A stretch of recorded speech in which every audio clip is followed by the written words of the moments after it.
Welcome, ladies and gentlemen. We're here to start the show of Shonen Ronin episode 44, and we have the full trio of here coming up here to discuss your issue 27 of the weekly Shonen Jump, brought to you by Viz/Shonen Jump and not sponsor. So let's start our video and let's show our beautiful faces of our panels. And first, let's show and have the mic on where the audience could hear and listen as well. So let's turn that on and let's show our beautiful faces of our trio. What's up, anime lady fans? It's Shonen Ronin time. Myself, LegendDVash. Down below is Sam, the Manga Man. And up there below is the Kendall. How are you all doing today? Pretty We lit. good. Pretty good. It's a short series. Not too much has happened, but it's okay. These days happen where you want to have a short Sunday, give more days for ourselves, and uh, yeah. And you don't have to be like some other manga goes. The Ayashi gone. Another one went out the window. What was it called this week? Protect me, Yes, Shigemoto. Protect Me, Shigemuro. Also, for those who don't know, that one also went out the window. And I did not know the 6 piece has 35 chapters already in the roster. So that's amazing for the series. Anybody is reading the 6 piece. Um, that's 35 chapters more than a lot of series that we have read and try to cover and at least try to give highlight over the past long ass time. So damn, that's crazy.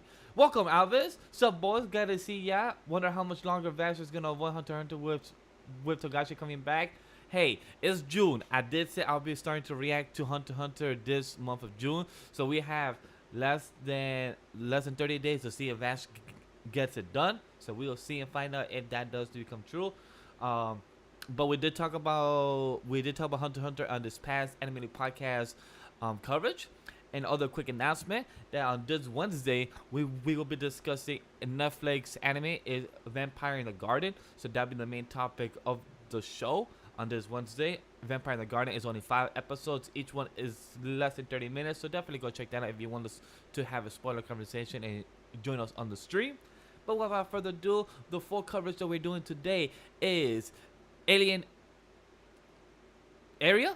I just froze up there and I was like, hold up, what's the name of it? It's the two A's, and that's chapter 1, One Piece, chapter 1051, Undead Unluck, chapters 113, and My Hero Academia, chapter 355. JJK is on break, will be coming back next week, and Kaiju's on break as well, coming back next week. So our full coverage will be next week when all the chapters are back. So definitely, let's get tuned in, see what happens, and how long will Alien Area last. That'll be our first coverage of the show today. So definitely time codes on the bottom. As always, like the video, comment on what you guys thought about said coverage and what you thought about each of the series that that you guys want. And do you want a series to replace the Ayashi Gun that we used to cover? Like for example, Sakamoto Days, Mission with Your Family, and those series they want us to discuss, or you guys want us to play by ear for us to decide. And on that, subscribe if you like our content and like who we are and everything else. So let's get to it. Alien Area, like Men in Black. What did you guys think, Sam? So I got rid of the ghost and the yokais. It was aliens, guys. Aliens aliens. got rid of the ghost and spirits. Just a Which- hard transition. Yeah, that's a whole creepy eyes in that chapter. The art is not bad. I would not say it's the best one that I've seen out of the jump. But it's definitely an interesting one type of premise. When Sam first read it, he told me that our main character, has the power of Luffy. They stretch, but then it's a bit And like Men an in Black. ornament hockey kind of thing too. Yeah, a bit of a Mario Hockey, and then our boy has a bit of Men in Black in the series. At first, I understood what he meant, but then once I read the chapter before we became live, it's when I understood it. Like, oh, they did us literally do the memory wipe, like literally do the whole memory wipe, flashbang, boom. You guys don't know what you guys did the past couple minutes or ask questions, so made sense. And Kendall, how about you? Yeah, man. Like y'all said, I think it's interesting. It's definitely an action series, so I don't. As hopefully it can kind of sort of fill some shoes, but I'm not really too pressed. But we also know that Marshall is coming to a conclusion soon. Um, we know that we're allegedly getting Chainsaw Man back. Um, eventually, none of those have actual dates, but those are just some things that are kind of like looming in the background. So I think we will definitely I think we're going to see a couple more action type series come to the front line. But the thing is that what I'm noticing right now, it's the non-action series has been proving to be pretty successful. Like with Alvarez has said with Akane Banashi. Mm-hmm. There's also PPPP has been very popular lately, and Yeah, like PPPP and Duran have seemed to be like two of the more popular ones I see on the timeline. Duran, the Dan Dan Dan Dan Dan or something like that. Dan, yeah, that Not one, Duran. whatever. That's like the Monday series Yeah. too, and There's a Monday considering release. considering where like there's not many Monday series that releases, especially with Ghost Reaper Girl is on hiatus. Yeah. Mm-hmm. But yeah, they're like it started off really well. It launched its popularity early on into the game. Yeah, because the scans first came out for it, and then after that, it transitioned to the official side in the West. It was on a Jump Plus on the Shonen side, and on the and plus on Manga Plus on the website side. So now it's getting its popularity. But I see, I was bring it up that with Children X, I don't know problem covering it, but it's a really not consistent schedule. Like, it comes out whenever it wants to be out. So I'm no problem to ask the team if we want to cover it, but that's more of a us trying to cover Dragon Ball Super when it comes out, when we know it's always the 19th or the 20th of every month. Mm-hmm. So living the information with Trojan X, what happened was technically that series got axed early on onto the Shonen Jump side, but it got moved onto a different really? Shonen Jump, Shonen magazine in general, to take its continuation from that side on that magazine. That's why it's really inconsistent releases, because it's from that magazine issue. Yeah, with Trojan X, it's also a draw, and I know like it's the same.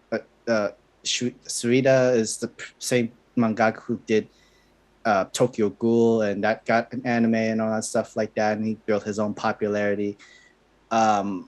Eventually, it will have an anime later on, but not enough chapters for it to come into it, and it could get very. It's trippy, but when I say trippy, it could be very interesting, but it can also be that it's not for everybody's taste. Like, it's not really a series everybody would like, and its pacing is a little bit slow, and having inconsistent chapters, like One Punch Man's kind of inconsistent of chapter release, people can easily lose interest within Children X. Dan, though, however, it's very consistent with every Monday release. Yeah, and its popularity has been really good with that. I've been curious to see if me and Sam wants to do little try out any type of solo reviews, if anything, on Monday nights. But I haven't had any type of discussion with the team, so that's something that would be pretty cool. I don't know if anything, I would like to do Sakamoto Days, because that's a fun series, the fight choreography, and I feel like that would be like a great discussion type of series. But for Alien Area, it's only 51 chapters. I mean, 51 pages. 51 pages that is short, straight to the point. I mean, first chapters are always been 55 pages, though. Yeah, really? First chapters of almost anything is like a 50. Most first chapters are 50 plus. I think there was one recently, like in recent years, that was like 48 or something, but they're 55 upward, 66, 80. Yeah, so that's what I read mostly. That I'm thinking about. They're like 60 plus chapters, but hey, it looks interesting. I like that we're finally getting some type of non-yokai or ghosts, like we're getting some type of aliens. So it's pretty intriguing to actually see what Japan would tell in the alien type of folklore of what we're gonna get of space, of alien characters, and how these type of human experiments will be interesting. So the best of luck. Are we going into this? Are we going into it now? Yeah. Well, this is a review of it, so maybe we could like have a quick small discussion of it before we just cut off on it, because I'm not sure if the mangaka has done any other work before. Let me see. I don't believe so. No, they have only done a one shot called Apollo, and the same character looks very similar to the current series. So it seems like he has a very certain look with certain characters. Um, all right, we're gonna start going into the series. Like, it's it's okay. First chapter, I would say adequate. Maybe average. Can't exactly say mid just yet because it Oh just yeah. has one chapter out. But like its story concept was, it did not start out interesting in the beginning. You just have a new student give up a scholarship, go needs job, needs money to help provide his two siblings with the parents who's died.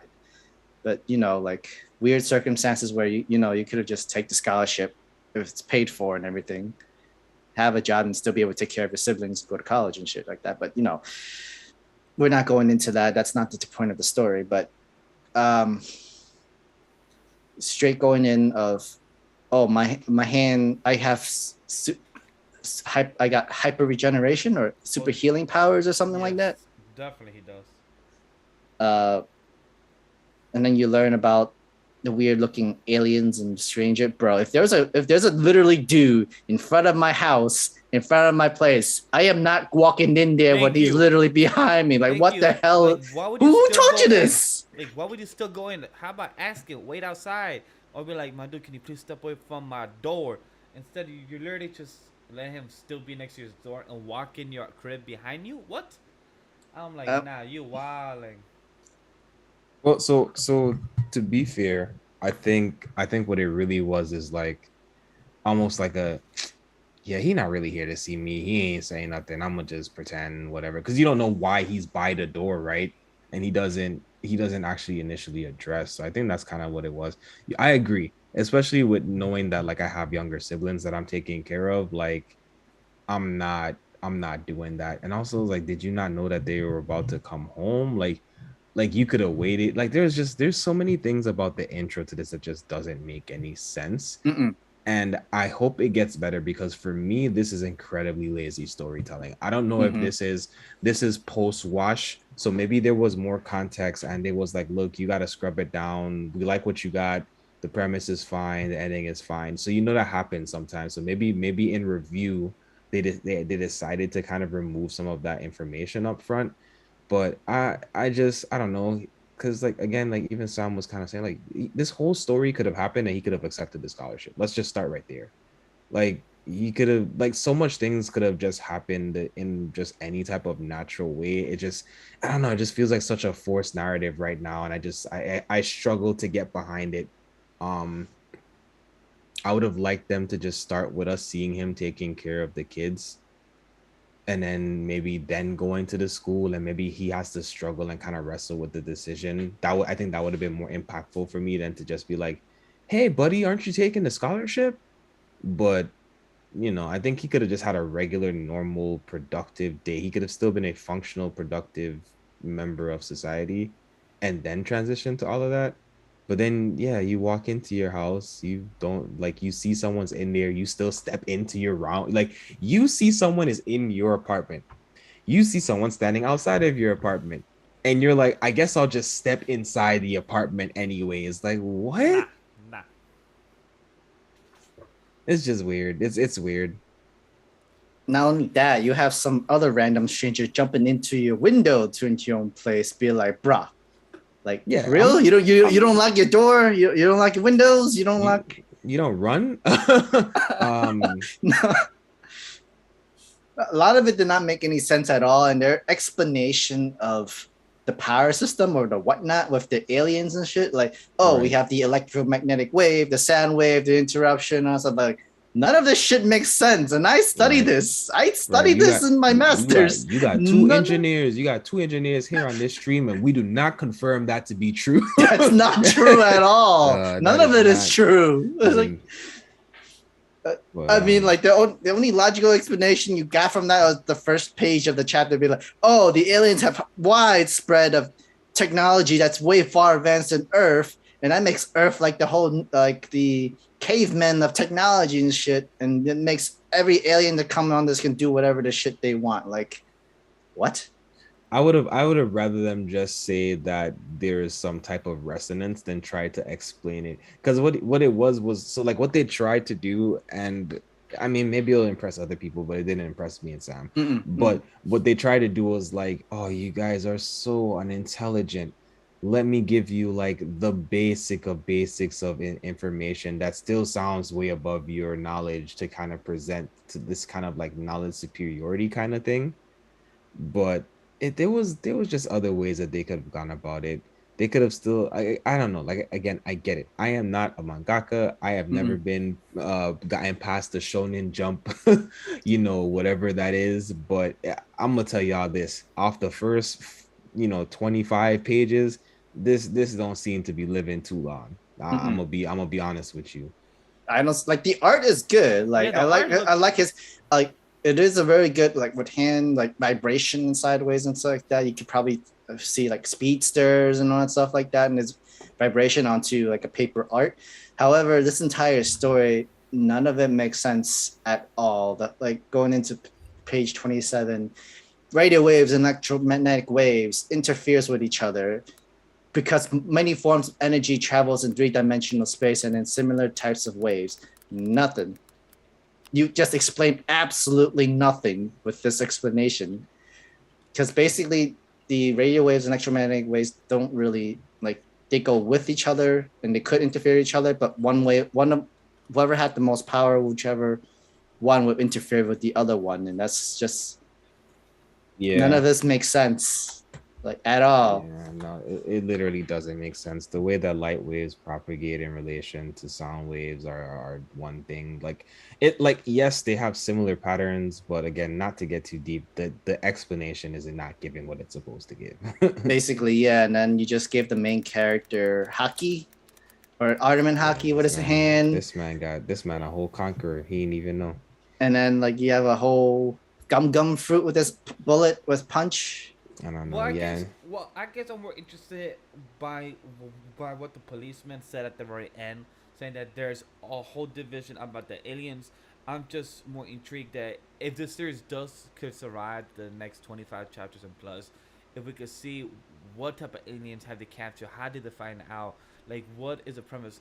Like Kenny said, this chapter felt like it was cut some of the meat, some of the fat of the storytelling, just so they could introduce the story and tell the audience and really expand throughout the next 3-4 chapters by expanding about the aliens, about the experiments, about this guy Fire. So it's probably that the case. You can also tell like the art starts to lag.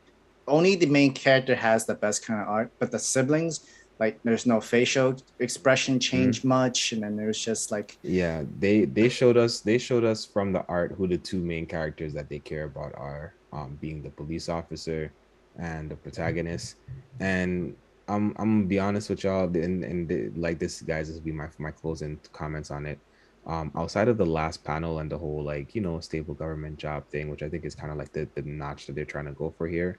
Going with the police forces, Men in Black and stuff like that. But this all just feels like, and I know this happens sometimes, but it's weird for me given the content and the quality that I feel Shonen Jump has been putting out, and this is no disrespect to the mangaka in any kind of way. It feels a bit too familiar. The premise feels too familiar. The plot feels too familiar. Even the pacing of it feels way too familiar. Again, it's the first I'm being. Hey, can you repeat the last 20 seconds because you're cutting off? Oh, we cut off? Yeah, so I was saying that essentially I think that this feels too familiar. Hopefully over the course of maybe the next 2 or 3 chapters, they can, diversify themselves. But in a series, in a Shonen Jump world where we have something like Kaiju number 8 dominating heavy, this is gonna fall off. That's my prediction as of right in this moment. If I eat my words, I eat my words. But as of right here, right now, with this first chapter, it's just not giving what it's supposed to give for me. I'd probably read a volume of it if it was like a thing, but I If just don't see that, this. I don't even see this getting out of a volume. I mean, they probably will push one volume, but that's basically it. Maybe even Yeah, digital, and that's it. yeah they usually push one volume and that's about it. So one volume it's usually 7 chapters. So that's possibly the case that we might get 7 to 9 chapters if they get to last that long. Most they But do is just 2 books because it's shonen. They'll give at least like up to 2 volumes worth, and then done. so And it's that's a on good digital never print. so that's a good 14 to 17. And I do want to answer one question. Neglect. Jump really need to change the formula and come up with new ideas. Look, I hate to break it to you. These are their new ideas. This is them trying to break their formulas. This is them actually trying to get out, not saying get out of the shonen type of battle chapter. I mean, of the shonen battle No, type of no, series. it's more like they're still trying to play around with the battle series, but at the same time, Correct. it's They're still trying to it, play it's around it's not with the it's battle not ideas, but they're trying to play in a different way, trying to stay with the idea of aliens, yokai, and everything. So, I feel like they are trying to start new ideas, but they're also being very hesitant and very skeptical. So they're trying to experiment, but not experiment too hard, but they're trying to experiment a bit back. So I feel like because they have to, because they know One Piece, My Hero, Black Hole, all these series are gonna end next couple years, so they have to play around and experiment with other smaller series and how they can expand. So I give I, 5 for them trying to try with the series Alien Area. For first chapter, I give it a 6 out of 10. Cool idea premise is better than a 5 because I see the idea like Sam brought up to me much earlier about the Men in Black and stuff. Like, okay, cool, we have some type of Clover people. What can you do and expand with that? Can this manga actually do something with this type of premise, or will they father and fail with this type of premise and not succeed in their career? So we just have to see in the next coming weeks / next coming months. So those are my overall thoughts / final thoughts for this series and for this mangaka and for the Shonen Jump overall, because I've seen them experiment for the past 2 years in this whole pandemic. We have probably seen about 10 to 12 series go in and out with Shonen Jump with less than 25 chapters or less than 30 chapters. So there's a whole list of me and the team can actually come up and evented this summer and say of what they have brought up in acts, but that's a whole different conversation. But overall, those are my final thoughts for the series. Guys, your turn. my final thoughts is like, yeah, I'll probably read 1 or 2 more chapters and I'll see what goes on afterwards. If this entire, honestly, right now the better ratings goes to non-battle mangas like PPP and Akane and stuff like that. Like, Ooh. if any, Manga. but wrestling manga. I know. A recommendation for. I would like to. No. They said I would really want to see a wrestling manga. Me too. Like a sports manga, but involving wrestling. They tried sumo wrestling manga, Oh I yeah, I believe. think I saw that before on the drum roster. Yeah. And they also tried the other thing too, the karate fighting thing. That one doesn't ring a bell. Abe was reading it, and that got axed pretty quickly itself. Oh damn. See if I could find it because it shouldn't be too far back. But honestly, like they can at least slow down with the fight mangas and stuff, like battle mangas and stuff like that, and just focus on the other stuff. But I get that their audience for Shonen Jump is for the kids, the young kids. They don't need like, you need to give them some action stuff so that they catch their interest and keep reading and stuff like that. Yes, One Piece, the oldest, and that's not going anywhere. And you could technically say JJK is the more mature stuff where, yeah, we allow kids to read this, but at the same time, they kind of need their own permission. Same way where some series in the Shonen Jump app, you need to go onto the website to read. You can't read it on your mobile app. And I feel like that sort of thing is applied onto Japan. If not, then I'm kind of surprised of little kids reading JJK. My Hero, same thing. It has the perfect balance of, yes, it's kids appropriate and people of all ages can watch it. Just like Troll Hunters, Guillermo Totoro this is a show good base of ages 8 through 60s or something like that. and that's how I see My Hero. There's gonna be a lot more battle mangas in the Shonen Jump series because that's gonna be like their bread and butter for catching kids' interest. So So let I'm me already, let me let me ask you guys a quick question. Quick question. What's Do up? you feel like it would be do you feel like there would be a shift as manga and anime culture continues to spread in diversity and popularity? Do Mhm. you think that there'll be a shift to having more popularity on mainstay streaming platforms for seinen and josei? Because I feel like that's the superior genres, if we're being honest. I feel like even understanding that, like, yeah, you're appealing to kids, but like they quickly, I think kids are maturing a lot faster, and I think they are interested in a lot more complex stories at a younger age. And I think that there's a space for, especially like teenagers, even being a target audience for seinen and josei. And I think it's well received by the adult audience, and you're trying to make stuff that is marketable, right? So I'm just wondering you guys' thoughts. Do you think that we might see a shift to maybe having a little bit more of those type of series be at the front line? Is there any room for that? Is there any merits to that? What do y'all think? I mean, with the other series, which showed Senin and the mature stuff, they have more leeways than Shonen Jump because one is made for kids, Shonen Jump, and the other one's like for PG-13 and up and older. You have more leeways. You can add more mature contents. You can probably add the whole like one swear per chapter kind of thing. I'm just throwing that. I'm just guessing, as well as like mature like life stuff that can happen. Even if it's a supernatural stuff, you can probably add a message there where you can make a simple message that can mean very heavy onto a story, and then the backstory too. Because right now I can see Undead Unluck's backstory. It's like, okay, this is pretty dark story. These are pretty reliable. This is pretty relatable, even though a lot of these powers and stuff is there. There's a lot of like trauma and real dark stories that comes out of it. But at least we know like Shonen Jump can do it.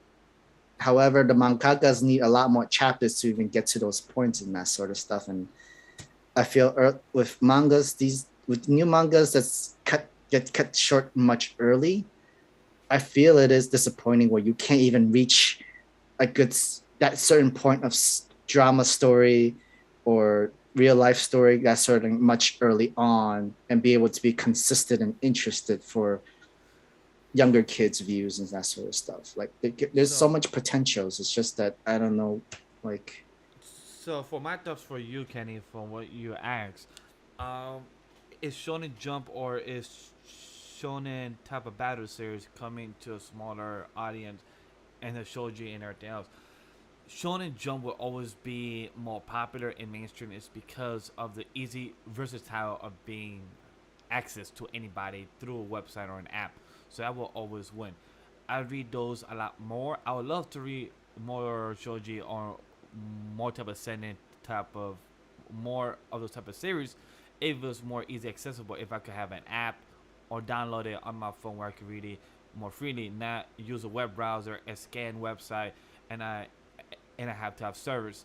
My route where I go to work and work from home, I don't have the best type of service to always have internet and everything. So for me, I don't mind reading those type of series. So for me, a person who likes to have those type of content really easy accessible, it's hard to catch and read those type of series. I will also have to be home or have the best internet to check it out. Uh, but I have enjoyed some type of sending type of series, some type of and some type of Sekai series a lot more than than a lot of battle series. Like for example, me and Sam reacted to season 2 of Kaguya-sama Love is War a year ago or 2 years ago, and and plus me and him enjoyed season 1, and that's more of a love rom com type of series, but the story is good and that's for a lot of teenagers and more adults, type of story. So, but when I read some type of One Piece and everything, it has adult themes, but it's more targeted for kids, for the comedy and everything else. So it just needs to find its right balance. But like I said, with the Shonen Jump being really easy, accessible, and where you can just pay $2 or $1, yeah, pay $2 a month, and you can have any type of backlog. I wish Crunchyroll manga. I wish any type of other company could have that easy accessible, where they could market what they want, where people could just read those type of things easily on the digital side, and where they don't have to go to stores all the time. So I wish those companies. I would pay those extra $2, $5 in some other smaller companies if they had the opportunity or the type of marketing to have an app and for people to read. So that's what my sense, two thoughts to what you said, Kendall. Yeah, okay. I appreciate you guys' answers. It was just stewing with me while we were discussing. I was like, I feel like there's a market there, but much like we talk about like animation and stuff, some of those things just don't exist or can't compete with the household names. So I guess time will tell. Yeah, it's also time to Um, tell. It was Alvis. Spy Family is doing gangbusters on its own because of Jump Plus and plus of its easy marketing through the covers and everything else. But now because of the anime, it just has skyrocketed a lot more, and because of its current fan art is what I'm gonna say. You choose what you find, you choose what you like, go ahead. But the fan art has also helped a lot on the series as well. So that's why I'm hoping the same thing does for the series that I love and I prefer. The spy stuff, which is mentioned Joseph Family, is a better spy series. So I prefer anybody else to check that out or read that series because once the anime comes out, it will skyrocket as well with its popularity. That's my hope. But Sam, you said that you was about to have some thoughts before we transition. no, I was gonna. No, I kind of said mostly what I need to say. What I said in the chat, comedy is like the most easiest way to rise up early on, Me and Roboco. and then like you have some small slice of life comedy Yeah, I mean, that look at that end even up. One Punch Man. Look at One Punch Man's success. One Punch Man is definitely a gag action series, basically. Um, the Maku-chan lasted pretty long for itself, and it got its own definite ending. Like it is possible. Like a whole series doesn't need to stay for long, but it could also be a good, consistent. Like it lasted what it need to last when the Shonen Jump series needed new series, and they needed something where like a stable staple for the year or two, just so that they can have replacements and new people to come up with these stories. But I don't know. Let me ask you guys: do you feel like Shonen Jump has been addressing all these popular mangakas and try to have them like, all right, guys, we need a new series. Do you pitch me some ideas? Give me something that might actually put you on this magazine map, and we're gonna test try you for 2 months, 3 months, and that sort of speak. It seems like they're all in the boardroom. They're all suggesting their ideas and stories, and when they like one good idea, they don't have anything to help back up that story. And that's exactly what it feels like, and that's my concern. It's just like, where's the backup? Where's the foresight? Mm-hmm. And then even speaking specifically about like the Webtoon Crunchyroll collaboration, we know that Webtoons are starting to surge in popularity. So it's like, what do you guys like? I don't know. It just feels like someone's not having the foresight for like the good stuff that's actually existing outside of the shonen realm. I don't know if that's intentional bottlenecking by the powers at the top, but it would be nice to see a little bit more depth of diversity. I Uh, can even see like within the marketing company. All right, we need to add aliens. We need to add battle. We need to add uh other stuff too, like slice of life comedy into this. Boom. Now, who has an idea? Who has a series? Or same way how like the book industry, like all right, uh, vampires are in today, and because of the whole like got that vampire series, but like all right, our audience is like this teenage girls and like they want to see romance and all that shit like that. All right, who got the ideas? Who got the audience? We'll just write all these stuff on the fly with ghostwriters and shit, and that's how we're gonna make millions of dollars for this. I feel like it's the same thing with Japan, only like their main audience is the younger audience of kids, and they're trying to uh, go on their demographics of what is popular, what is in these days, what is something that we could continuing doing that we do best. All right, we gotta do battle shonen. who has monsters, who wants to do monsters, who wants to do ghosts, who wants to do aliens. What other creatures that's not been taken just yet that we can use to fight in this thing? That's perfectly said. It's just it depends of how The Shonen Jump. demographics. Yeah, like it just depends of how Shonen Jump and Shueisha in the marketing. So it all depends on what they're looking for. At the end of the day, they're all a company. They want to make content, but at the end of the day, they also want money. So it depends on what the revenue is at the end of the day and how these mangakas bring their source income to us at the end of the day. Well, Look, that beautiful. everyone can't be the one, Vash. Everyone can't be the one. Yeah, not everyone can be the GOAT. So with that being said, let's transition to the GOAT. Because we know he's the one that's been running on 20 plus years in the series. And our boy, the captain. For those that don't read One Piece chapter 1051, if you don't read the One Piece, this is your time to put us on mute. Our next two series to discuss is Undead Unluck and My Hero Academia. So definitely stay tuned if you don't read One Piece. But we're here to discuss chapter 1051. The main Ottoman hockey guy and the Yeah, the stretch main arms. the only one, the GOAT, the One Piece Sama. The real. And The technically, the real only person stretcher. I'm gonna be talking to is Kenny. Same, it's not cut up yet, but I hope soon to be. This seems to be the end of the Wano arc. How do you feel about this? Unless we're gonna get a wait, but there's part 4. Cause this seems to be the end of Act 3, the end of Wano. What do you feel? Do you feel like you're getting blue balls about this, Kenny? And how do we feel about the revelation of two things? Our boy, we see the full image of how he looks. Momonosuke will lead the land of Wano, and how our boy Yamato just say, "Yo, I'ma join your crew." And our boy Jimba said, "Yo, that's Kyono, but you can't really decide that. That's a captain, but he's dead asleep right now. So we'll get back to that." How you feel about all that, Kenny? What's up? Yeah, so I'm gonna try to keep it brief, especially since it's just the two of us. So I won't do like a full deep dive rundown. But here's my thoughts. I talked about this on Clubhouse with the Straw Hat group. Shout out to those guys. Oh, shit, dog. Um, Nice, congrats. but I think that this is a part 2 of 3 in regards to what this is. I think there was a lot of content that was stuffed into this particular chapter. We got a lot of good things. We know that we still haven't resolved the two siblings seeing each other. They've been kind of like, trying to respectively put the country back together and shouldering that burden. So we got a lot of things. This is one of those few chapters where everyone was in the chapter. If you pay attention, everyone is in the chapter. We have We saw talks about Kid. We saw Law. yeah, We saw everything. we have That was part talks of the about Alliance. basically who else is going to be a part of the Straw Hat crew. Yamato basically declaring themselves as a new member, which until Big Boss Luffy says otherwise, that's not a thing.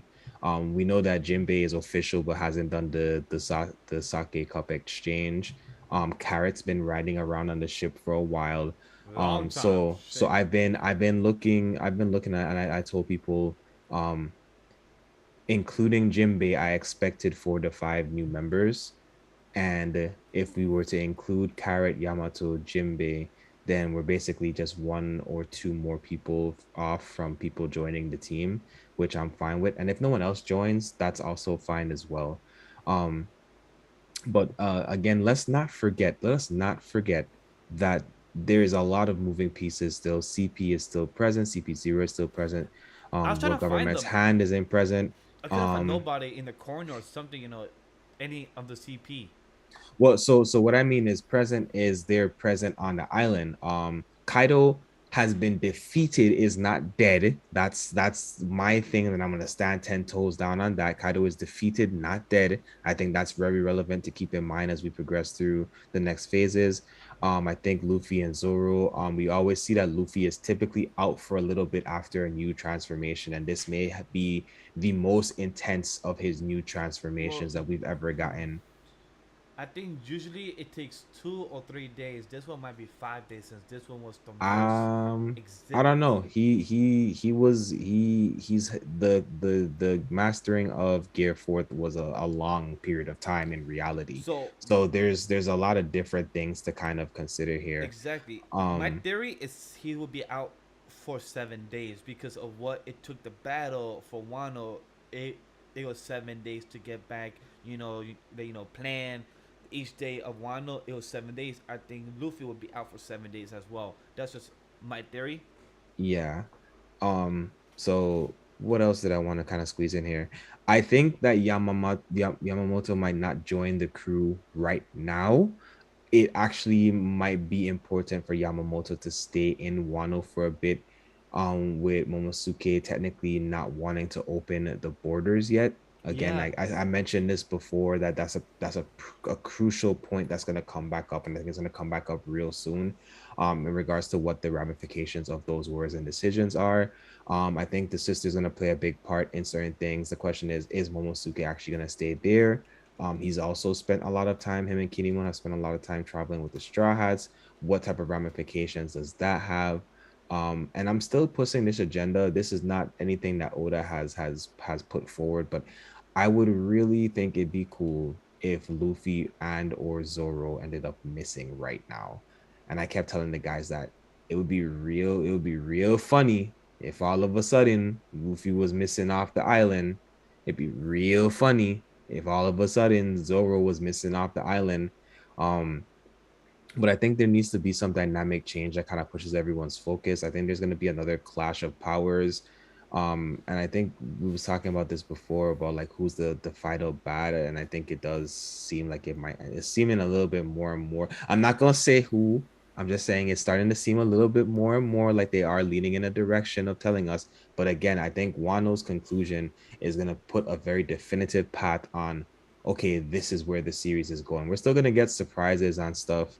um Oda's gonna do Oda things, but I think a very general, specific direction of sequence of events is gonna be able to be drawn from the course of maybe the next 10 chapters or so. But I think there's still things that need to be wrapped up. Like I told them Friday when we were talking about it, I think we should expect to see something pretty huge in the next 3 to 5 chapters. I think something critical is gonna happen that's gonna change the dynamic of the way the story is being told, and we're gonna exactly. transition into the next story, and we're gonna wrap up everything with the siblings have to reunite and have their This conversation and all of that stuff. So I this think that we're gonna have something really dope happen over the course of the next 5 chapters. It might be terrifying, honestly. I don't know which direction Oda's gonna take this in, but I believe in Oda. I'm gonna always tell y'all that I believe in Oda. People get very critical about decisions that Oda makes chapter to chapter, but I believe in the vision that Oda is putting forward. He did say that the conclusion of all of this final ultimate war is going to be way bigger than Marineford. If this fight did not set up that premise, I don't know what it is. But I think we're looking good. But yeah, there's a lot of backstories to wrap up. Um, yeah, we saw Tama's little moment, basically asking thing to be like her mom and stuff. I think there's a lot of elements here that has to be seen. You notice that Nami was like right on the page on the panel next to that moment for Tama. Um, so there's a lot. And so we talked about this I before, was but gonna there's a ask you that lot to question cover. because Chad also brought it up. That do you think Tama will be joining the crew and Nami will be taking care of Tama, just like Bellamere took care of Nami and her sister? Because that's what Chad was saying, and that's what I was gonna bring up to you as well. That might be a possibility for Nami, and since Tama don't really have nobody at the moment, you're taking care of her, or like any type of mother and father type of figure. So what do you think? It'll be interesting to see. It'll definitely be interesting to see. I feel like it's a lot to kind of navigate in there. That's some stuff that can be resolved later on, but it'll be interesting. I don't foresee them taking on a youth coming along on the journey right now, so I don't think that's too critical in this current moment. And but the same for me. The next 5 chapters will be huge because we know the thing that will make the war clash, or in other words, what can we say? Big news, Morgan. He will literally most over exaggerate this like he usually does in any type of big update in the world of One Piece, and he will bring um the nice big what's it? He's not warlord. He's not warlord. Was Luffy the next? Luffy's the fifth. What? I forgot. I'm drawing blank. I feel like you are trying to say Warlord. No, warlord is the other side of the sea. This is they have. You're talking about like Yes, What Kaido and them is. thank You're you. talking about, yeah. Alvarez brought up how how Luffy is the fifth emperor of the sea. So Yeah, I that was about to say talking about the emperors. yeah, Yeah. yes, the I appreciate it, guys. Thank you. I drew blank there. Of the fifth emperor of the sea. So I'm curious to see how Big News Morgan is gonna change this type of dynamic. Where is he gonna place Luffy as the third emperor now because he just defeated Kaido and Big Mom on this battle of Wano. So I'm really curious to see how Big News Morgan is gonna switch these words around. How Garbage gonna react to how his father Dragon's gonna react to, because we haven't seen Dragon face or known any information about him in a very long time. So I'm very curious to see how are we gonna know information about his father whereabouts too, since we haven't known since the last fight that Dragon had against the Blackbeard Pirates, if I believe is the last time we heard about them. So I'm really curious to see what's gonna happen next with them and with Luffy being told about Yeah. the war. I think don't forget about the Armada and the alliances. If the alliances are still a factor right now and the Armada is still a factor, it might just be um not even a matter of the emperors anymore, but it might just be I think I remember who said it, but WG versus WG, was it our bro Aniki talking about that last week? But Most yeah, likely, because I was at that worst fight. gen versus world government is something that I think might be getting set up. So I think the power dynamics are gonna shift, and that's what we're gonna see. So like to close out this series of One Piece, in my opinion, there's a lot of powers that need to be addressed. There's a lot of officials and officiating that needs to be addressed. And I think Yes. you're going to see a lot of clashes to Because Law and eliminate Kid that. is there, so like they need to actually say, "Hey, Luffy, we're gonna dip. This is the cut of our alliance," or "Hey, we should team up, do our own thing." Because Chat also brought it up. The Ming tribe is there, and the Right. Carrot have not yet joined officially to the group. But how do you feel if Ming tribe has their own Grand Fleet alliance and Carrot is the one in charge of that?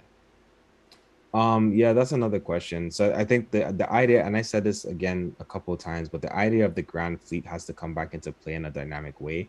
Um, but there's not necessarily a need to establish the rankings or who's leading what at this point. So we'll see how that Agreed. unfolds. But pay attention to on the ship the diversity of the different people that are represented, the different tribes that are represented, specifically on Luffy's ship. Yep. With Luffy wanting to be the pirate kingdom, with Luffy trying to preach freedom, there's importance to have representation of what freedom looks like for all the various members and representation. So you have the minks in Carrot, you have the fishermen in Jinbei, and then you have, if Yamamoto joins, Wano specifically. So that's three different entities or powers that basically would be represented on specifically, because these are, again, we're talking about people who would be on Luffy's main ship.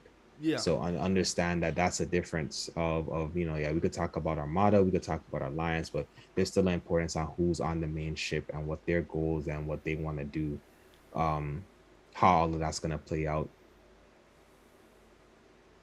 We still got we still got to dive into Zoro and these swords. If y'all pay attention to the whole sword lore, like we haven't gotten anywhere with the swords yet. If you We think haven't. about it, if we think about just the swords, like we haven't gotten anywhere with the swords yet. So We just again, got there's just two a information from the swords. We only knew one. It was a connection to the zombie that it was back in Thriller Bark, and the yeah. other connection to the sword that used to be held by Oda himself. That's about it. So we only have like a couple of blades. Oh yeah, four. So yeah, so 4 out of 12 blades. Look at that. and I only named two.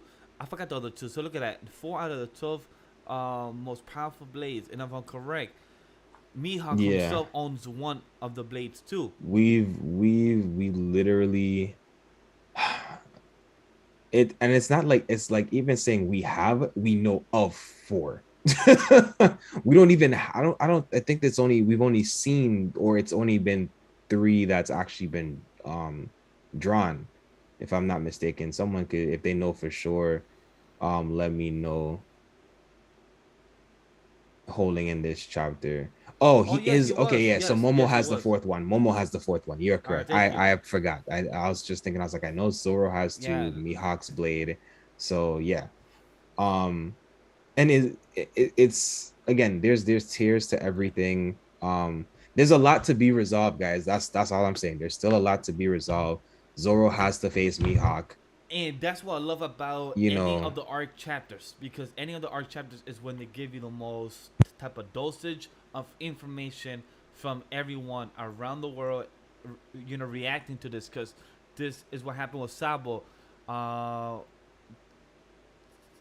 Sabo Bigelow, how we pronounce the island before we left. Thriller Bark, Whole Cake Island. Every arc has those ending chapters.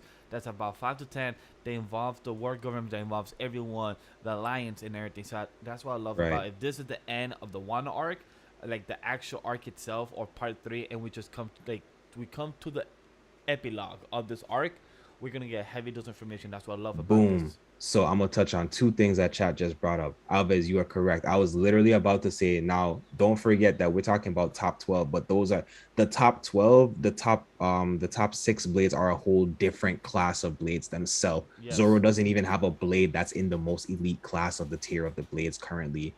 I agree, it is possible that, and he is in Wano, so it is possible that it's possible to elevate the blade to a level that's even beyond where they are, and maybe something gets entered into that upper tier, or there's another blade that Zoro is still gonna have to pick up, which I'm willing to bet it's both actually. And then I agree. I would love to see to Neglect's point, I would love to see Nami do some map work on the on a panel, even Yeah, that is if true. it's not official drawing, but the process of her working through it, stitching stuff together.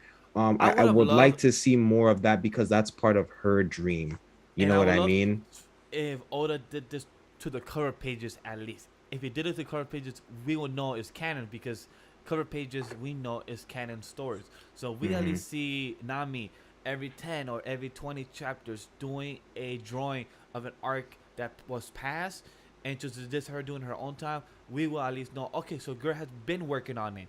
But I get it. You have almost 1,000 type of characters. You also have to add information layers, and Oda probably just kind of forgot, or maybe he's been putting it in the back Definitely burner. not forgot. Oda does not forget. I will stand 10 toes down Oh, on I that. know. Oda does not forget. I just think it's much like we're saying. I think it's time to bring that factor in. I'm gonna read your exact comment. Yes, map work would be real cool. After Wano, it could really work well on the way to the final islands. Thank you, Alves. I think that's the whole sentiment right there. That is the I agree. point. That is the sentiment. It's true. Um, but but yeah. Um, I think, and don't forget, we've literally for this whole, basically this whole final part of this fight, we've been getting oh man, drawing a blank, Sanji siblings, um, And smoke. Ichi, Ochi, and I forgot the third one. and Ryuji. Yeah, So Ruji. yeah, Thank you. so they've been showcasing themselves, and they've been taking over basically a whole cake. So there's ramifications for that as well. Again, The Bankai. there's Bankai Zoro. there's a lot to go on here still. There's still a lot to go on. I think it feels like Oda is still tracking on good pace. But that's my thoughts for this chapter. Yeah, I appreciate you guys chiming in the chat too. This is a good chapter for me. This is a really good chapter. I'm looking forward to what next week's chapter is. Um, wouldn't be surprised if a break happens in the next couple of weeks, honestly, for Oda. And yes, I wonder where the cover story is going, because this was the rematch of the four siblings going back to Whole Cake Island. So I wonder what's the conclusion for this gonna go. Are they gonna meet with the brother? Are they gonna meet up at the end of the world to find the One Piece? Are they gonna help out Sanji, the older siblings? Are they gonna ask for forgiveness? Who knows? The only one that actually truly has the heart is his sister. So it really depends on how the other brothers feel at this point of the relationship, and that would be pretty interesting. I would say love seeing Robin being like, "You're a funny one" to Yamato. Huh? It was Yamato. I think Yamato said that to Sanji. The banter, the banter is funny. The banter is funny. Also, Sanji simping is always funny. Oh yes, you're Um, right. It but the it was banter is Yamato. funny. Everyone basically has a comment to Yamato in regards to them, and it very, very, very starkly represents each of their personalities. Yes, And I love it. I really do love it.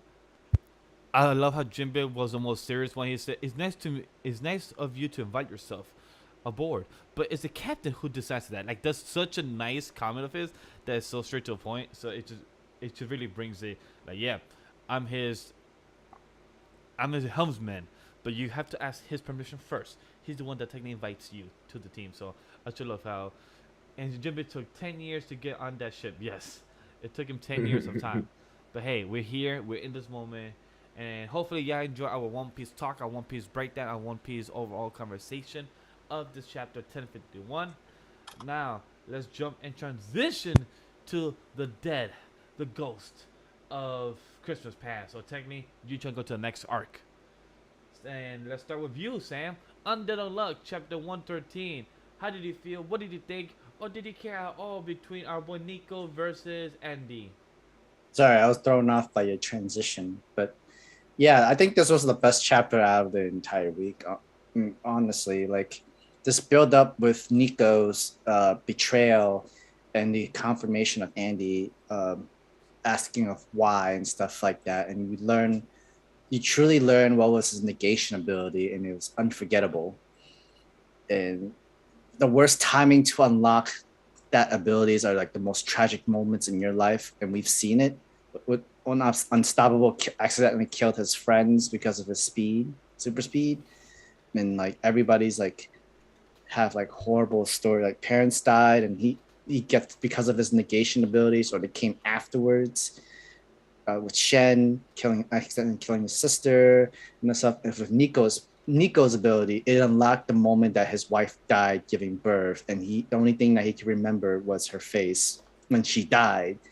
That is some PTSD trauma and shit. That is, and what's worse, I think it's kind of like it's a really interesting, powerful ability of remembering every single information of everything at the moment and that sort of stuff. But it's also kind of like messed up.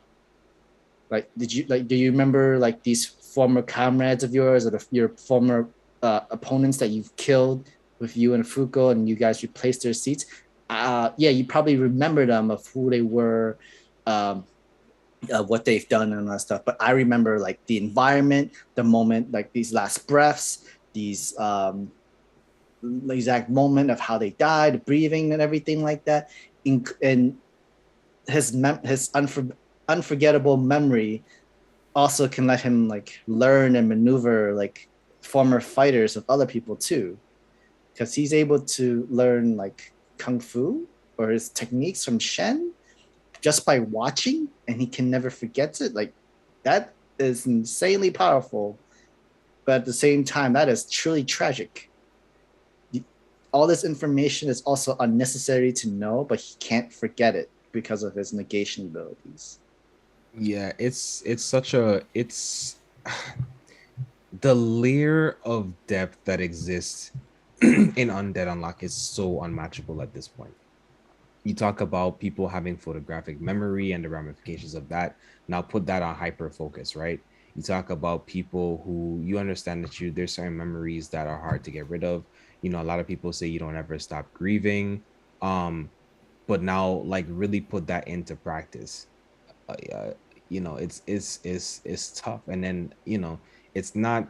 You notice a lot of these negators, they don't get eased into their powers. Like they literally always find out in the midst of the like a tragedy essentially.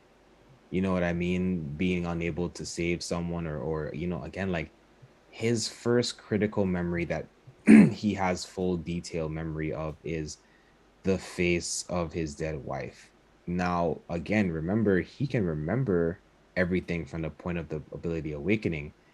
That doesn't apply to memories before that. So you're forgetting things from prior to that point while being stacked constantly with more information.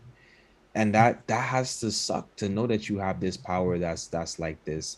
And then I also, I guess, the point of like, yeah, like basically he has perfect recall of things, and being able to like recapture that and execute that at high levels. But I think Andy makes a good point. It's like, but like, you're making it worse still. And I think for Nico it's unfortunate, because I'm like, Nico, if you get your goal, you think that you're gonna be able to face your wife after this? Like, is she going to be okay with you doing all of this? Like, you're gonna get what you want out of this, but is it really gonna be what you want at the end of the day? You know what I mean? And I think it's interesting to see this after we just had the conversation that we had with Rip about basically Andy's like, look, I'm going to fix all of this for you. Because Nico could have done the same thing. I was like, dude, Nico, you literally could have just continued supporting the guys and just, let them know when whatever decisions are happening. Yeah, she might still end up dying, but it's like, what if go back, you know when it's gonna happen, and you have Rip, and Rip is still highly trained, and Rip can help guide the procedures, and maybe like there's so many things that can go right in correcting the world based off of the cast, that it Agreed. just feels kind of heavy that this is the direction that Nico tries to go down. But it is, I am convinced. I wasn't quite convinced on the betrayal before, but I am finally convinced. And It's more yeah. like his never ending PTSD is never gonna leave his side ever. And every time he tries to remember his wife during like meetup, the wedding, the pregnancy, he can't even remember her face. The only thing that sticks into his head forever is the deathbed scene. It's like that sucks. That is horrible, and it breaks him every single time too. It's like going through your heartbreak from the beginning to no never ending cycle kind of thing, and that literally destroys you mentally. And he still gets more stacked on information of people who've died, who couldn't be saved.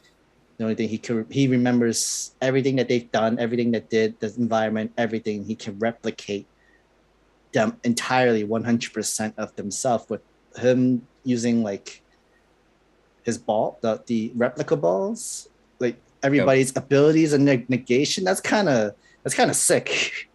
That Like, is a cheat ability. I would like to Yeah, give my thoughts as I well. knew there was gonna have something OP to it. And then when the balls came out, the replica balls, and it was like, these like, where I was just like, oh, I knew something nutty was about to happen.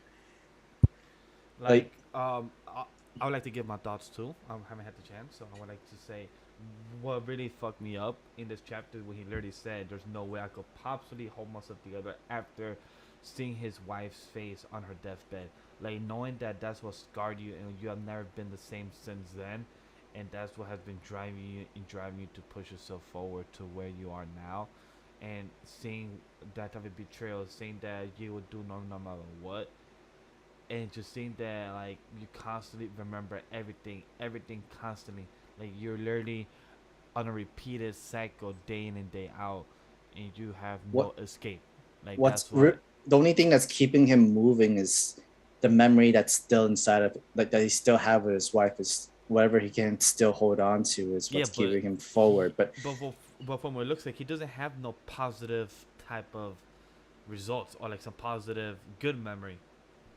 yeah, because he doesn't remember anything before he got his powers. It's only everything that's afterward. It's like, you know how your computer runs out of space and you have to get rid of like files and memory and stuff like that. Mm-hmm. Basically the Mm-hmm. same thing. The only problem is all your old information is going to get deleted, and it's going to be replaced by everything that's new and probably useless that you don't need after a certain point, but you have no choice but to keep those. And that is exactly it. Again, that's what I was trying to say earlier. It's like, So you are actively forgetting, because even if you say it's not forgetting, it's being suppressed, right? Because like Exactly. the volume of space is just constantly expanding. But let's think about this, right? Let me give a perspective. Nico You might need to store. repeat. Sorry. So can you hear me? Is it Yes, clear yes, now? yeah, better. All right. Yeah, I saw the signal dip. Um, so Nico goes to the store to get milk. Goes to the store to get some milk. Nico remembers every detail of this journey. The store could be downstairs attached to his building. The birds, the bees, the air, the temperature, how many leaves dropped. Like the information is just all there. It's just constantly there. How many turns to the doorknob, the texture of the doorknob, anything that can be perceived is perceived. Even things, even things that can't be seen, might hear a conversation in the store. All of that information and is just there, loaded, and there's nothing that he can do about it. There's literally nothing. And we're literally talking about, like I said, imagine if it's just a store attached to this building and he's going downstairs.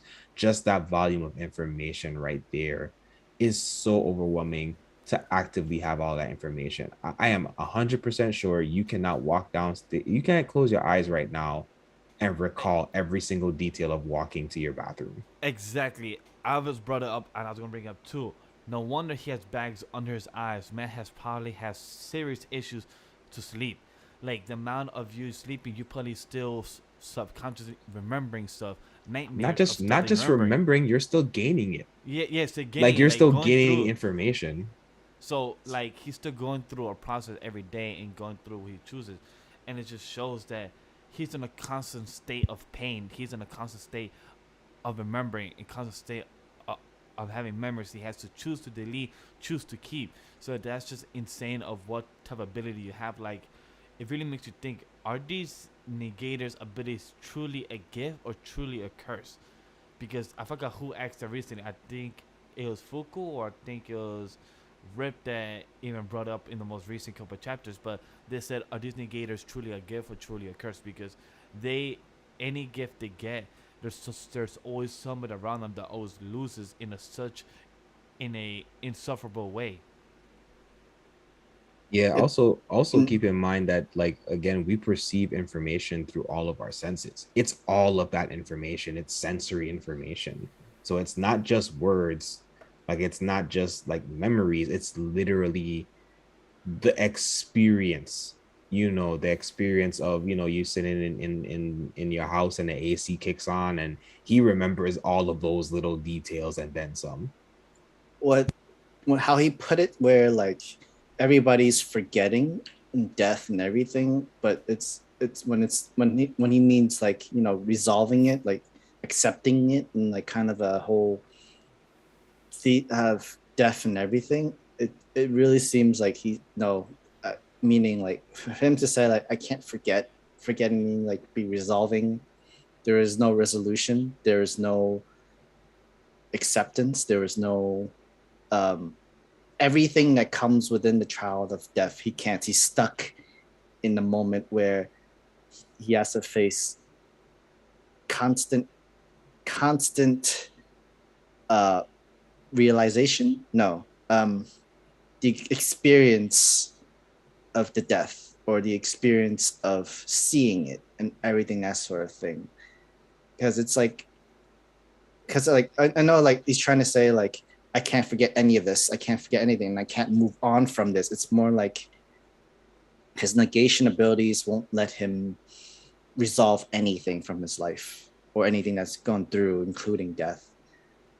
And like the worst thing is that how did he see his daughter then?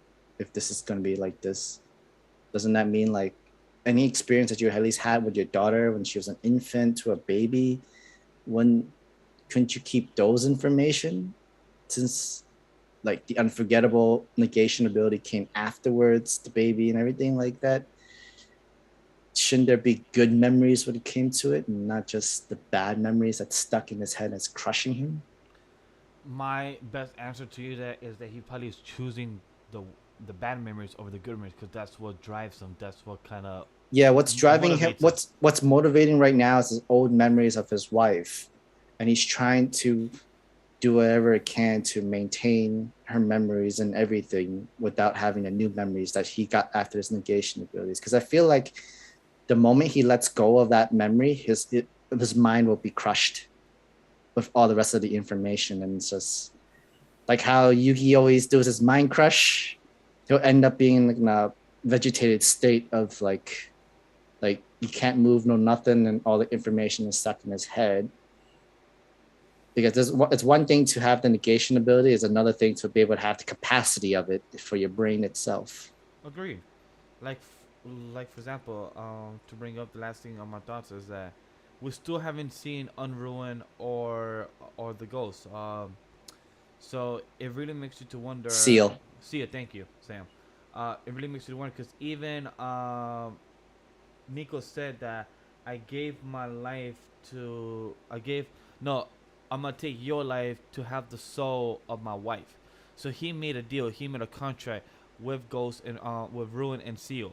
So that means they have to be lurking for them to know about this deal and everything. For them to know that the mission is accomplished, they have to be nearby and watching all this unfold. So most likely we're going to be seeing them in the next 2 or 3 chapters. See how all this unfolds at the end of the day. What's also sad is Annie has to fight another guy that's also fighting for a lost lover. It's like every trial and every opponent he has to go through, everybody has their own motive of the reason of who they're fighting for, and it's someone they love. And now it's in each trial that you have to go past to, the other one had to give up their love, the love of their life, just so that the other person can live and that sort of stuff. And that's a lot to handle. That's a lot to carry on, because like even if Andy and Fuko are able to travel in the past, how would they be able to fix Nico? They can't. They can't like they can't save his wife. They can't do that sort of stuff. Like it might be possible. It might be possible with Rip. It might be possible with Rip to do so. It might be possible. Rip, yeah, it definitely is. And then it just, I don't know how the time traveling would exactly work. Like, would you literally start from the beginning? Like, you're gonna start 0 BC? It's a possibility. So overall, anybody got more thoughts about the chapter 113 and our discussion of Undead Unluck? No? Alright, so let's move on to the flaming hot Cheetos and the big extras of My Hero Academia chapter 355. How we all doing today? How do we feel about this chapter? Because it was an extra on the newspapers this morning. I don't like that transition either. No, okay, man. No. I guess How dare you disrespect flaming hot Cheetos? Oh man. So I guess my initial thoughts are simply, yeah, the chapter's title is what it is. The extras of the show, the side arc of the fight, kind of like, obviously there's gonna be some pushback, but we'll see how they tiptoe around this fight. But yeah, this chapter was meh. I'd give it like a good. It's a fodder chapter. Yeah, it feels like a a throwaway chapter, but it isn't. But I'd give it maybe like a good 7 out of 10 right. to be nice. I guess I'm not in that boat because I like Tokayami. I understand why Endeavor is feeling the way he is because he is the guy that got put in this fight to fight versus All for One with Hawks. Tag team 2-on-1 and not touch him. But right now his mind is there but not there because he's also focusing on his 2 sons that haven't had to fight each other. Yes, he put his trust on Shoto. Yes, he put his faith in Shoto to grab Toya and take down their older brother, his firstborn. But still as a father, still as a parent, you know that you was not the perfect father or you was not the father that you thought you could have been or whatever. But you still feel hurt that you had to put your 2 sons versus each other. So that's still a predicament for you and yourself. in that type of scenario. So Endeavor right now has his heart in one place and his mind in another fight. So right now it's tough for him. So I understand why he couldn't concentrate 100%. I like what we found out in the previous chapter 144, and it shows. I mean, 354, and now we show it in 355. The Hawks has his prosthetic his prosthetic feathers, and it shows why he's not at his peak from what happened in the previous war battle not that long ago, back in around 290 and all. So additionally, it shows that Tokoyami, who technically was his who was Hawk's protege, showing his type of efforts in the battle, saying, yo, I hope I'm a good substitute for Endeavor. I know I'm not the one you will bring up, but look, I learned from you, and I'm also a hero. So I like how he still put out his best right foot forward in that type of scenario. So it showed that Tokoyami was still up to game. But like chat said it, I'm happy for the Jiro fans. The Jiro, she was here putting her life on the line. But I like how they also brought up that she was not ready for this, because she even said that, hey, I showed up today and ready for anything, or so I thought. I couldn't even see that coming. Even in response to, even the response to that madness was delayed. Every hair standing on end now, majority Ayama telling me this was a threat looming over you all. So I love how even these side characters, aka the extras, happen to show their emotion, happen to show their thoughts in what's going on. This was a very important moment for Jiro to know that this is what is called a real threat. The Demon Lord, the Demon King. This is a person who actually has a looming threat over these two characters, Ayama and Midoriya, because they're the ones that they're after. But now that Jiro put herself, her life on the line, I love how we gave her perspective of how the threat really is. And it's not just being a hero trying to protect somebody. You're putting your life on the line. If not, you will get killed. You will get stabbed, just like Endeavor. So I really like that in this aspect of the chapter. I mean, so okay, this chapter, not entirely a lot happened. It's just to give other characters their time to shine. And this chapter is for Jiro to time shine. And just like the chat says, they did maim Jiro. Literally got her ear cut off. The speaker got broken. Her ear jack headphones got ripped. I don't know if it can be reattached. Not necessarily. Technically, they had their own strategy of their own of trying to use sound wave frequency to break the mask. Yeah. While Hawk, no, it was mainly Hawks trying to break it himself. But they give that extra enforcement, because even Hawk said it in that chapter. Sound wave vibration enhanced flight, and the flight feather blade. So he used that whole vibration extra push of like a sonic wave. So he used that sonic wave to actually help him out.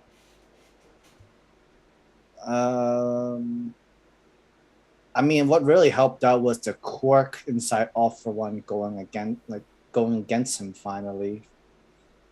And we don't know how that came to be. Was that woman Nagan? The one that All for One was looking at. Page 13 or 12. That's probably Nagant, or that's probably what's her name? Stripes. No. Stripes. No, she said like the quirks I've stolen in the past, they're very real. It's impossible. Even New Order didn't manage this. And remember, he said like he kind of got rid of New Order. Yeah. Oh yeah, it's true. New Order. And technically, New Order was in Shigaraki's body, not All for One's body. Yeah. Who is that? Erie's mother? They never went into that. I feel like that's just introducing a new character that's not necessary. This has to be someone that's in. I would like to think that this is someone that's been introduced. There's a lot of detail. Yeah. There's a lot of detail on her face, and then to the top right in the bigger panel, the guy's face is a bit more detailed out. I just can't think of who it is right now, but there's definitely some Well, importance I'd here. say possibly Iri's mother or something, because the person in the back of the page has horns on their forehead as well. So, I mean, and like, you know, these are all people that are quirks that he's stolen. yes, but also if you look the person that's there, her forehead has a horn as well, or I'm not sure if that's her nose, but that looks like That's a her. horn as I well. think that's her. I don't, That's I a don't, nose. I don't think that's a horn. I That's think not what a you're horn, bro. That's seeing, just a space. I That's the think what space you're in seeing between the is armpit. shadowing. Yeah, I think what Yeah. you're seeing is shadowing. That's not a horn because you would be able to, if based off of the positioning, you would be able to see that in the next panel where they Okay, all right, cool. face. But yeah, I don't know I don't know.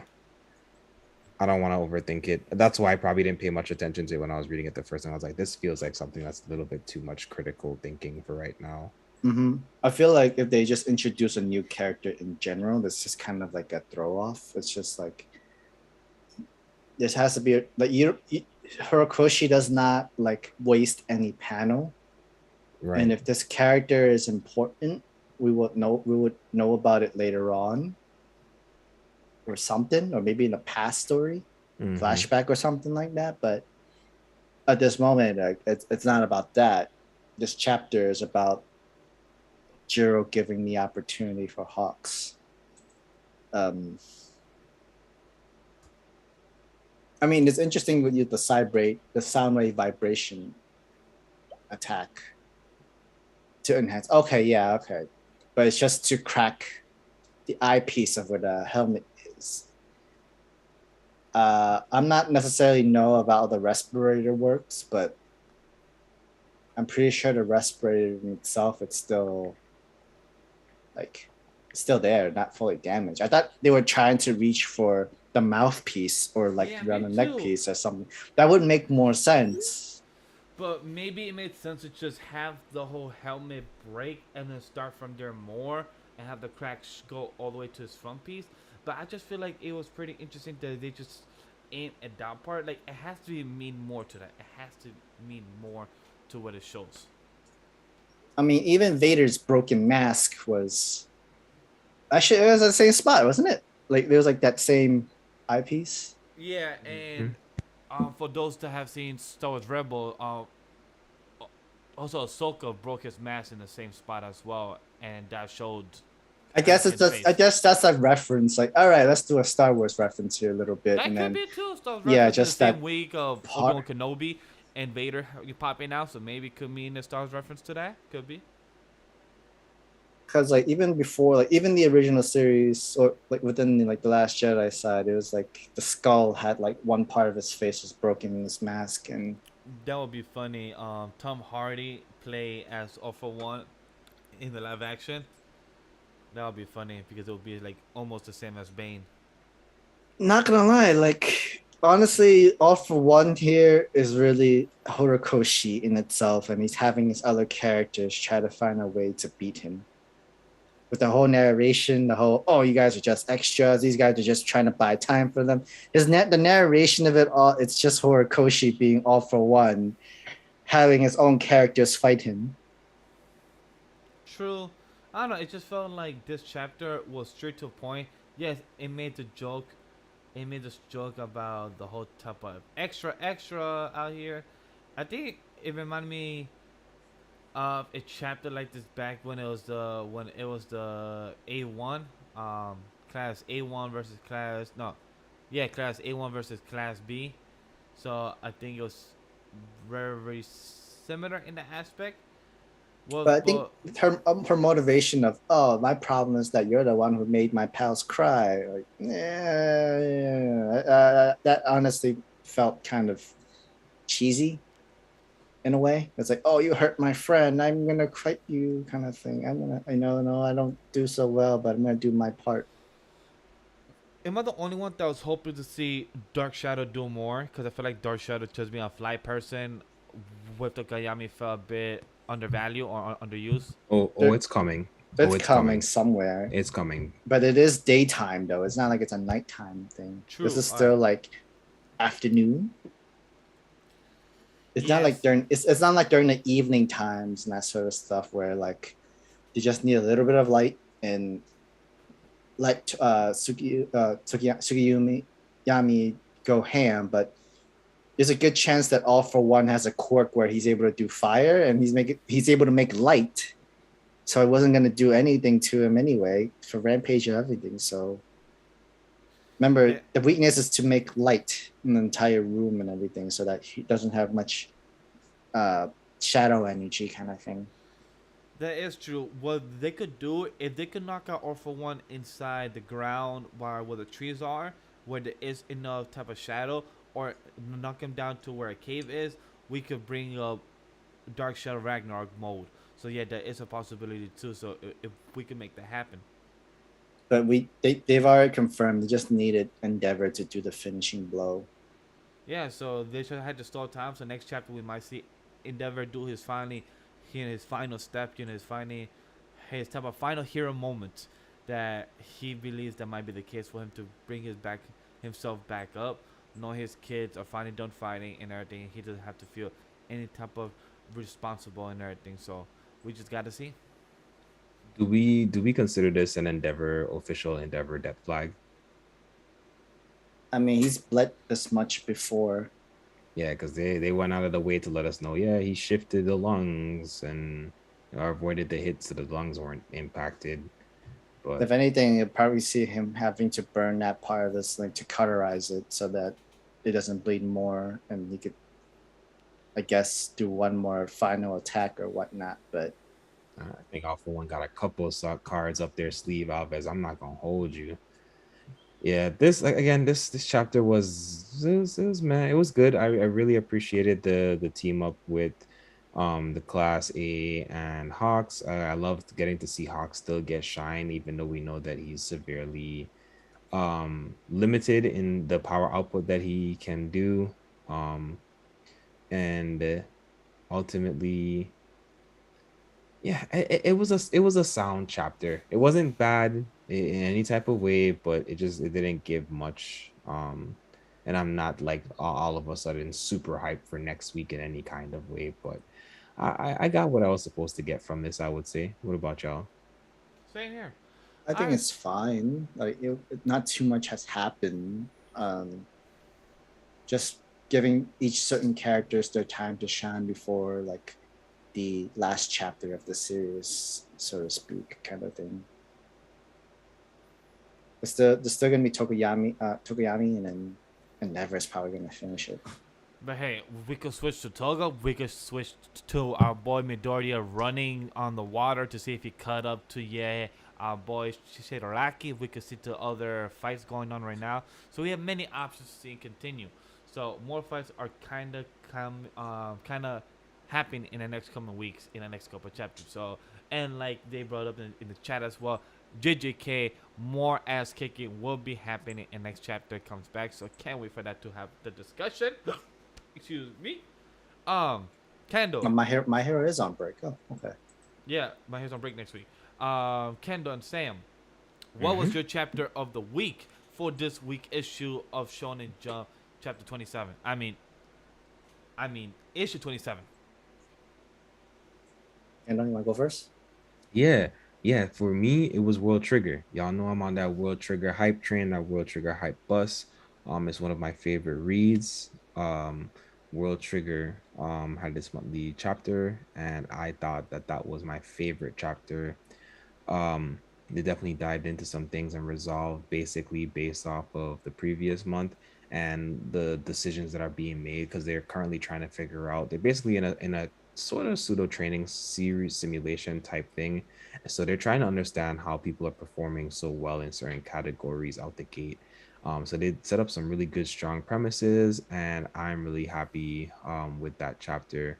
World Trigger is always fun for me because, like, even in chapters where it's not like fight heavy, I still get a lot of enjoyment out of just the thought process and navigation and strategy that goes into making up this world. So for me, that was my chapter of the week. And then I think right after that, I would say Undead Unluck. As far as what we've covered, I think that was definitely, there was a lot of emotions there. There's a lot of content. We still got some fighting. We know that Andy is, he's been constantly fighting. He still has to keep overcoming more and more. So it was a really good week. Granted that it was a lesser number of chapters released this week. All right, Sam, your turn. What was your chapter of the week of issue 27 or of any of the weekly Shonen Jump? Sorry, no, we do any of the Jump chapters that came out monthly, like Twin Star Exorcist or any of the series you read? Yeah, I still say Undead Unluck has the better chapter out of all of them, including some of the monthlies too. Twin Star Exorcist was a good chapter, but then it's to help build of what's to come. So the end is going off like, yeah, I'm really hating them. I'm really hating this boy, the main character in sort of the end. In Blue Exorcist technically went into like a two-parter in 2 months. Like chapter 133 was part 1.1 was last month, and now we get chapter 133.2 this month. Damn. I don't. Yeah, like so. I'm guessing they're trying to delay the series a little bit, or somehow one way or another, because it's in its last arc. It's kind of basically on its last battle. It's just that they need to like. And you said it's Blue Exorcist, right? Yeah, Blue Exorcist. Huh. It's in its like final boss level Yeah, fighting already. it's the final fight. But So- like it's like everybody's trying to do their own thing, try to fight against Satan. Did you notice the numbering for this chapter? I don't know. Yeah, I did. That was interesting. They literally did chapter 133.1 last month, and it was like 18 pages, and then this month is chapter 133.2, the like 33 pages. It literally like try to cut it in half and just push it out to too much. You're delaying something. No pun intended, but clearly this is a big manifesto that's going on right now. We'll see what we see what it They're pans out to delaying be. something. Like it Yes. seems like they have no monthly series to help replace Blue Exorcist just yet, but like they're trying to push it within the months. Hey, they did say it was coming back. They're trying to do the best they can, see what's going on there. For me, my chapter of the week is definitely Mission Jujutsu Family. I had the chance to read that, both chapter 131 and 132. A great double spread to read. Great back-to-back chapter to read, because I definitely suggest for anybody that wants a spy family feel, read Mission Jujutsu Family. It's a weekly series. It has such a good build, such a good dynamic with the family and the characters. And this current passage chapters, if you're not reading it, it definitely gives you the dark feel, and fuck the father and everything like that. So it's definitely that. But if I have to say which are the 3 chapters that we discussed today, I'll have to give it to Undead Unluck as well. It was right there in the feels. It gives you in the emotions. You understand the pain of what Nico's going through, and Andy and his. But then again, Nico is going in through like he's about to be a crummy dad if he doesn't take care of the daughter. If there's no backstory of the daughter and whatnot, and though, That like, is true. I mean, it's still a crummy dad. I don't care if you prepare to out poison gassing the room in which your daughter is. I mean that's true. That is very true. But it could have done worse to her, though.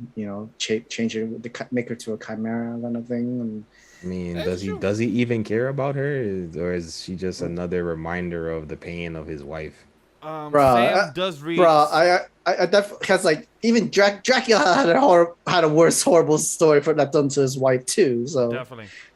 I'm just saying, I didn't even bother seeing the Pinocchio trailer. I'm sorry, I'm not seeing that live action shit. Hell no, that's a dub. I'm not seeing that trailer. That's creepy. You're telling me to see a Pinocchio live action trailer? Hell no. Seeing a live, I'm a little boy in real. Hell no. Live action, fuck that shit. I'm not saying that. Hell. is it a no. horror movie or is it really Disney? It's Disney, but looks Oh, okay. creepy. It looks creepy. I was It's about just to not. say you trying to introduce me to a horror Pinocchio kind of movie? You mean No, like it just looks Chucky, creepy. That's a dub. That's a dub. old school Chucky? They said a question. You guys read Twin Star Exorcist? Sam does. Out of I do, team, I do. I think he's the But- only member of the team that reads it. It's good. It is good, but I that did is just tell set up right now. It's just set up right I now. did tell myself the 3 monthly series I'm gonna read this year is One Punch Man, Blue Star Exorcist, and Twin Star Exorcist. Those are 3 sets I told myself that I'm gonna read this year as well. If anything, I'm gonna try to do my best to do World Trigger, because I know Knox has been also reading it on his Twitch channel for the past couple months, and I did not know that Kendall's reading it as well. So that's also dope to hear. So I might put in the roster to read by the end of this year for the series. So I definitely suggest to read those. But other than that, Mission to Kurt Family is my favorite. But out of the three that we discussed, were Undead Unluck. So for those that was entertained, subscribe. For those that was entertained, like. For you guys want to tell us your thoughts on what you guys thought about the video, like the videos. Greatly appreciate it. Helps with the argument and everything else. And also see you guys on the next week where we be discussing Kaiju number 8, One Piece, My Heroes on Break, JJK. and Undead Unluck. And if you guys want to discuss any other series, write down in the comments below. Could be Sakamoto to this, could be Mission to Your Family, could be any other series you guys want to discuss, or it depends how we feel and choose ourselves. So I appreciate you guys coming. I appreciate you guys joining and being in the chat. It's gladly appreciated. Without you guys, we wouldn't be here. Other than that, we see you in the next one. Aliens.